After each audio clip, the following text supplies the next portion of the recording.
अगर over thinking को कम करना चाहते हैं तो ये वीडियो आपके लिए बहुत खास होने के लिए जा रहा है। वेरी गुड मॉर्निंग एवरीबॉडी, मैं शोभा सिंह आप सभी का स्वागत करती हूँ अपने आज के वीडियो में। कैसे हैं आप लोग?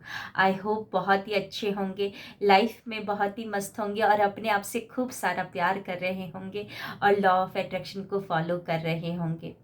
मैं काफ़ी दिनों से यूट्यूब लाइव में आ रही हूँ क्योंकि 21 डेज़ ग्रैटिट्यूड चैलेंज कल ही ख़त्म हुआ है।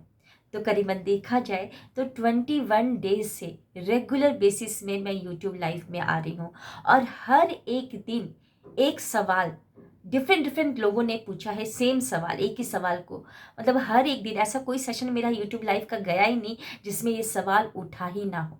और वो सवाल क्या है? ओवर थिंकिंग ज़्यादा हो रही है, मतलब ओवर थिंकिंग से मैं ग्रस्त हूँ, ज़्यादा विचार आते हैं, बताइए क्या कर सकते हैं।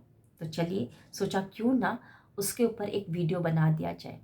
सबसे पहले इस शब्द को हम समझते हैं कि ये ओवर थिंकिंग का मतलब क्या होता है। थिंकिंग यानी कि विचार, विचार करना।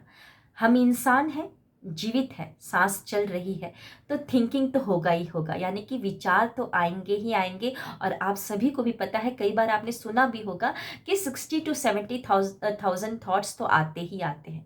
लेकिन यहाँ पर थिंकिंग तो समझ में आ रहा है, लेकिन ये ओवर क्या हो गया, यानी कि बहुत ज़्यादा, इतना ज़्यादा हो रहा कि कंट्रोल नहीं हो रहा और उसका असर मेरे स्वास्थ्य पर पड़ रहा है, मेरे मूड पर पड़ रहा है। मूड स्विंग्स होते हैं, कभी चिड़चिड़ा होने लगते हैं, कभी कोई सामने आ गया तो छोटी सी बात पे ही एकदम से चिल्ला देना। कोई समझाने आता है ऐसा कर लो या ऐसा कर लो तो हम उसको बोलते हैं कि ज़्यादा ज्ञान मत दो, तुम अपने काम करो, मेरे को अपना काम करने दो। चिड़चिड़े से और बहुत गुस्सा आने लगता है, अकेले रहने का मन करता है, कहीं पर किसी भी काम में मन नहीं लगता है। तो ओवर थिंकिंग यानी कि मतलब जो विचारों की जो वेग है वो ज़्यादा ही हो रहे हैं। अब इसको कंट्रोल कैसे करना है? देखिए, सबसे पहले तो हम इतना समझ लीजिए कि ओवर थिंकिंग को स्टॉप नहीं करना है। स्टार्टिंग में अगर आपको पता चल ही गया है कि मैं ओवर थिंकिंग से ग्रस्त हूँ, तो स्टॉप मत करिए। स्टॉप करने के बारे में मत सोचिए। बहुत सारे लोग और बहुत सारी वीडियोस आप देखेंगे कि वो क्या बोलते हैं कि तुम पॉजिटिव सोचो। ऑलरेडी ये दिमाग असंतुलित है, इम्बैलेंस है, और यहाँ से एक अच्छा पॉजिटिव थॉट्स क्रिएट करने के लिए बोला जा रहा है, तो ऐसा पॉसिबल नहीं हो पाएगा। उसको शांत किया जाएगा, उसको धीरे किया जाएगा किसी और प्रतिक्रिया से। समझते हैं किससे? लेकिन एक एग्जाम्पल को पहले समझ लेते हैं। अगर कोई ट्रेन 150 किलोमीटर पर आवर की स्पीड से, रफ्तार से आ रही है और स्टेशन आने वाला है, समझ लीजिए 150 किलोमीटर पर आवर की स्पीड से आ रहा है और एकदम से स्टेशन पर आते ही ब्रेक लगा देगा, तो होगा क्या? जितने भी यात्री, करीबन 3-4 हज़ार यात्री रहते हैं, वो यात्री क्या हो जाएंगे? एक के ऊपर एक गिर जाएंगे, सामान सारा यहाँ वहाँ गिर जाएगा, बहुत लोगों को चोट लग जाएगी, या जो ट्रेन है वो पटरी से भी पलट सकती है। बहुत कुछ, बहुत बड़ी दुर्घटना हो सकती है। तो यहाँ पर ट्रेन चालक क्या करता है? उसको पहले ही इंस्ट्रक्शन मिल जाता है कि हाँ स्टेशन आने वाला है, तो वो बहुत दूर से ही, करीबन 1 किलोमीटर दूर से ही स्पीड को कम करना स्टार्ट कर देता है और हॉर्न बजाना स्टार्ट कर देता है। और आपको भी पता चल जाता है कि हाँ स्पीड इतनी कम हो गई, अब तो लगता है बड़ा स्टेशन आने ही वाला है। तो यहाँ पर भी अगर आपको पता चल गया है कि स्टेशन आने वाला है, यानी कि ओवर थिंकिंग से आप ग्रस्त है, तो आपको पहले ही अपनी स्पीड को धीरे धीरे आपको कम करना पड़ेगा। और ये कम कैसे करेंगे? अपनी जो विचारों का जो वेग है उसको कम कैसे करना स्टार्ट करेंगे? मेडिटेशन द्वारा। मेडिटेशन बहुत ही बेस्ट वे है अपने विचारों को कम करने का। बस करना क्या है? स्टार्टिंग में 15 मिनट का ध्यान का आपको संकल्प लेकर चलना है। 15 मिनट आपको एकांत में बैठ जाइए। अगर आप सुबह नहीं कर पा रहे हैं, शाम को नहीं कर, जब भी आपको मन करे आप तब कर लीजिए, लेकिन हाँ मेडिटेशन करिए। ओवर थिंकिंग से बचने का स्टार्टिंग में यही एक तरीका है, मेडिटेशन करना। बस आपको बैठ जाना है, आलती पालती मार के बैठ जाइए, या चेयर या सोफा पे पैरों को बैठ जाइए और जो भी पैर आपने लटकाए हैं उसको क्रॉस कर लीजिए। बस अपनी आती और जाती सांसों पर ध्यान दीजिए। आप ये कीजिए। मेडिटेशन बहुत ही अच्छा है। अब्राहम हिक्स, उनकी मैंने बातें सुनी और उन्होंने मतलब कि उनकी बहुत सारी वीडियोस भी आती हैं। उन्होंने क्या बोला कि जब आपको ईजिएस्ट पोजीशन में पहुंचना है, जब बहुत ज़्यादा विचार आ रहे हों, मन एकदम अशांत है, तो ब्रेक मत नहीं लगा सकते हैं। ब्रेक लगाएंगे तो बहुत बड़ी दुर्घटना हो जाएगी। आपको ईजिएस्ट वे ढूंढना है कि कैसे आप अपने विचारों को थोड़ा कम कर सकते हैं। जैसे कि एक माँ, जो एक माँ है, ट्रेन में चढ़ गई लेकिन उसका छोटा सा बच्चा, 2 साल का बच्चा, वो प्लेटफॉर्म में ही छूट गया और ट्रेन स्पीड पकड़ ली। अब इतनी जब स्पीड पकड़ ली है तो आप सोचिए, अगर औरत जो जो माँ है, अगर ट्रेन पे से कूद जाएगी तो उसको कुछ हो सकता है, या वो ट्रेन के नीचे भी गिर सकती है, कुछ ना कुछ प्रॉब्लम हो जाएगा। तो यहाँ पर ईजिएस्ट पोजीशन में पहुँचना है, वो अपने किसी सगे संबंधी को कॉल कर सकती है या कोई हेल्प ले सकती है। जितने भी जो भी ट्रेन के हेल्पलाइन आते हैं, नंबर आते हैं, वहाँ पर कॉल करके बोल सकती हैं कि हाँ मेरा बच्चा छूट गया, आप थोड़ी देर के लिए रखिए, मैं दूसरे स्टेशन पर उतर के आ जाती हूँ। कुछ भी करके ईजिएस्ट वे ढूंढना पड़ेगा। लेकिन ट्रेन पे से कूद जाना, वो क्या हो जाएगा, उस बहुत बड़ी दुर्घटना हो जाएगी। तो यहाँ पर भी ओवर थिंकिंग से बचने के लिए आपको ईजिएस्ट वे ढूंढना है, और ईजिएस्ट वे होगा आपका यहाँ पर मेडिटेशन करना। और मैं क्या करती, जब मुझे ओवर थिंकिंग जब हो रहा था, तो मैं एक चीज़ को करती थी, वो चीज़ मैं आपको बताने जा रही हूँ कि मैं उल्टी फुल्टी कैलकुलेशन करना स्टार्ट कर देती थी।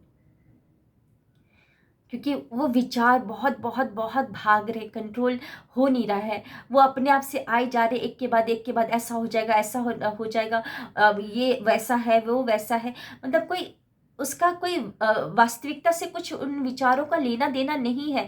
लेकिन एक के बाद, जैसे वो स्वेटर होता है ना, स्वेटर का एक सिरा कहीं से मिल जाए, ऊन का एक एक सिरा कहीं से मिल जाए, तो हम खींचते खींचते खींचते और वो स्वेटर पूरा उधेड़ देते हैं। तो वैसा ही होता है ओवर थिंकिंग। एक के बाद वो स्वेटर पूरा उधड़ जाता है और आपके वो स्वेटर ऊन का गोले में कन्वर्ट हो जाता है। तो ऐसा ही होता है ओवर थिंकिंग। तो मैं ओवर थिंकिंग को कम करने के लिए कैलकुलेशन किया करती थी। कैलकुलेशन यानी कि मैं काउंटिंग नहीं करती थी, मैं यहाँ पर मैथमेटिकल कैलकुलेशन करती थी, वो भी मन में। जैसे कि 2 डिजिट के नंबर लेती थी, जैसे 62 × 2 कितना होगा, मैं खुद कैलकुलेटर बिना कैलकुलेटर के यूज़ किए हुए मैं इसको करती थी। तो 62 × 2 कितना होगा, 124। 124 × 20 माइनस करेंगे तो 104। 104 × 3 करेंगे तो कितना समझिए। तो यहाँ पे दिमाग कहीं ना कहीं उलझ गया ना। तो इस तरीके से मैं अपने थोड़ा सा ईजिएस्ट वे कैलकुलेशन करके किया करती थी। तो आप इस तरीके से कर सकते हैं अपने ओवर थिंकिंग को कम, या तो मेडिटेशन करके या तो कैलकुलेशन करके, है ना। और एक और चीज़ बोलना चाहूँगी कि प्रकृति में बहुत बड़ी पावर है, ठहराव होता है प्रकृति में। पानी जब चलता है तो उसकी आवाज़ जब कानों में जाती है तो वो सुकून देता है, एक ठहराव होता है उसमें। हवा जब चलती है, हवा की संकोशी की जो आवाज़ आती है कानों में, वो जो सरसराहट जो हमारे फेस को टच करके जाती है, हमारे बालों को छूती है, तो और चिड़िया की आवाज़, पेड़ों के पत्तों की जो आवाज़ होती है, इनमें प्रकृति में बहुत ठहराव है और हीलिंग है ना, हीलिंग है। तो मेरी मानिए, अगर ओवर थिंकिंग ज़्यादा हो रहा है तो सुबह को या शाम को 15-20 मिनट के लिए प्रकृति में जाकर समय को व्यतीत कीजिए, क्योंकि उनमें ठहराव है। अगर चंचल लोगों के साथ रहेंगे तो चंचल बनेंगे, अगर आप गलत संगति में रहेंगे तो गलत इंसान बनते जाएंगे। अगर प्रकृति में जाएंगे, उस प्रकृति के ठहराव में रहेंगे, तो आपके अंदर भी ठहराव आने लगेगा। आप देखिएगा, धीरे धीरे करते करते आपका मन में भी ठहराव आने लगेगा। तो प्रकृति में जाकर थोड़ा सा टाइम स्पेंड करना करिए, और ये मोबाइल को थोड़ा साइड में रखिए, है ना। मोबाइल के जो म्यूज़िक को सुनने से अच्छा है कि हवा की संकोशी और वो पत्ते की जो सरसराहट होती है उसके म्यूज़िक को सुना जाए, चिड़िया की आवाज़ की जो म्यूज़िक होती है उसको सुना जाए, जो पानी जब गिरता है तो एक अलग सा म्यूज़िक बनता है, उसको सुना जाए, है ना। तो थोड़ा सा मोबाइल को साइड में करिए और अपने ऊपर काम कीजिए। ओवर थिंकिंग कोई ज़्यादा बड़ा चीज़ नहीं है, बिल्कुल वो आप उससे निकल सकते हैं, है ना, नॉर्मल हो सकते हैं। और एक और लास्ट में चीज़ भूलते हुए जा रही थी, मैं नहीं चाहती कि वो पॉइंट को भी भूलूँ और उसके लिए एक और वीडियो बनाना पड़े, नहीं। तो उसके लिए ओवर थिंकिंग जब ज़्यादा हो रहा है तो धीरे धीरे आप प्रेजेंट में आने के लिए कृतज्ञता का भी इस्तेमाल कर सकते हैं। और अगर, क्योंकि कृतज्ञता करना यानी कि थैंक यू बोलना, कोई भी चीज़ को देख गया है तो वो भी कर सकते हैं, उसका भी इस्तेमाल कर सकते हैं। धीरे धीरे करके आप देखेंगे कि आपके अंदर बहुत बदलाव आ रहा है। तो ये मैंने 4 पॉइंट्स बताए आपको, मेडिटेशन करना, कैलकुलेशन करना, प्रकृति में जाकर रहना और ग्रैटिट्यूड करना। इन चारों चीज़ों में से मेरा जो फेवरेट है मेडिटेशन करना और प्रकृति में जाना। तो देखिए आपके लिए क्या सही सूटेबल रहेगा, उसको इस्तेमाल कीजिए, उसको अपनी दिनचर्या में लेकर आइए और धीरे धीरे देखेंगे आपको आपके अंदर बदलाव आएगा। मैं मानती हूँ कि स्टार्टिंग में जब आप ओवर थिंकिंग से ग्रस्त रहते हैं तो बड़ा ज़ोर लगता है, कभी कभार आपको मन भी नहीं करता है ये सारी क्रियाओं को करने का, लगता है कि ये फालतू है, ये सब कुछ नहीं किया जाएगा। मैं मानती हूँ, लेकिन कोई बात नहीं, वह उसी प्रकार होता है जैसे आप नया नया गाड़ी चलाना सीखते हैं, कार चलाना जब सीख रहे होते हैं तो आप स्टीयरिंग को बड़े टाइटली पकड़ रहे होते हैं और एकदम ध्यान से सामने देख रहे होते हैं, और ना तो म्यूजिक चला रहे होते हैं, ना तो शीशा को नीचे कर रहे होते हैं, ना तो साइड मिरर को कुछ चेंज करना या फ्रंट मिरर को कुछ चेंज करना, कुछ भी नहीं कर रहे होते, बस आप स्टीयरिंग को टाइटली पकड़ कर और आगे देख रहे होते। लेकिन एक बार जब आप डेली डेली प्रैक्टिस करते जाते हैं तो इतने एक्सपर्ट हो जाते हैं कि आप स्टीयरिंग को एक हाथ से पकड़ते हैं, एक हाथ से गियर चेंज करते हैं, और साइड मिरर को भी पोजीशन जो होता है उसको भी चेंज कर लेते हैं, फ्रंट मिरर को भी चेंज कर लेते हैं, इवन गाना भी सुनते हैं और गाना को गुनगुनाते हुए भी, और पीछे जो बैठे हैं या साइड के सीट में जो बैठे हैं उनसे बातचीत करते हुए अपना सफ़र को तय करते हैं। तो ये सब कुछ प्रैक्टिस के ऊपर है। स्टार्टिंग में मेहनत ज़्यादा लगती है, ऊर्जा ज़्यादा लगती है, लेकिन हिम्मत को नहीं तोड़ना है, ना ही खोना है। डेली प्रैक्टिस करते जाना है और देखिएगा एक दिन जीत आपकी होगी। और देखिएगा जैसे ही आपके दिमाग में ओवर थिंकिंग आएगा तो उसको हवा की तरह हवा में उसको उड़ा देंगे आप, है ना, ओवर थिंकिंग को एकदम गायब कर देंगे।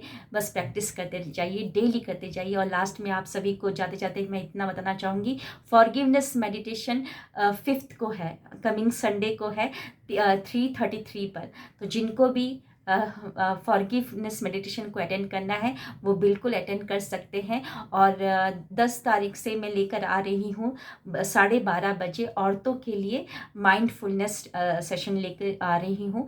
10 दिन के लिए है, क्योंकि औरतें जो होती हैं सुबह मतलब अपने पर काम नहीं कर पाती, क्योंकि घर के बहुत सारे काम होते हैं, और रात को जिस समय मेरा सेशन होता है 9 से 10, उस समय में उन लोगों के डिनर का टाइम होता है। और कुछ औरतें नहीं चाहती कि उनके परिवार वाले जाने की वो ऐसा कुछ कार्य, मतलब माइंडफुलनेस ट्रेनिंग को सेशन को अटेंड कर रहे हैं, और मे बी उनके परिवार वाले नहीं चाहते हैं कि वो अपने ऊपर इस तरीके से कोई सेशन को अटेंड करे। तो अगर ऐसा है तो मैंने आपके कन्वीनियंट टाइम पर बनाया है माइंडफुलनेस सेशन को, और 12:30 बजे रहेगा, 12:30 बजे से लेकर 1:30 बजे तक रहेगा। आइए अपने ऊपर काम करिए, अब घर भी होगा सेट और आपका माइंड भी होगा सेट। और मैं इतना ही बोलना चाहूँगी, अपने ऊपर काम करते रहिए, सब कुछ बहुत ही बेहतर होगा। कैसा लगा आज का वीडियो ज़रूर बताइएगा। Thank you, wish you wealth. मिलते हैं नेक्स्ट वीडियो में। Thank you.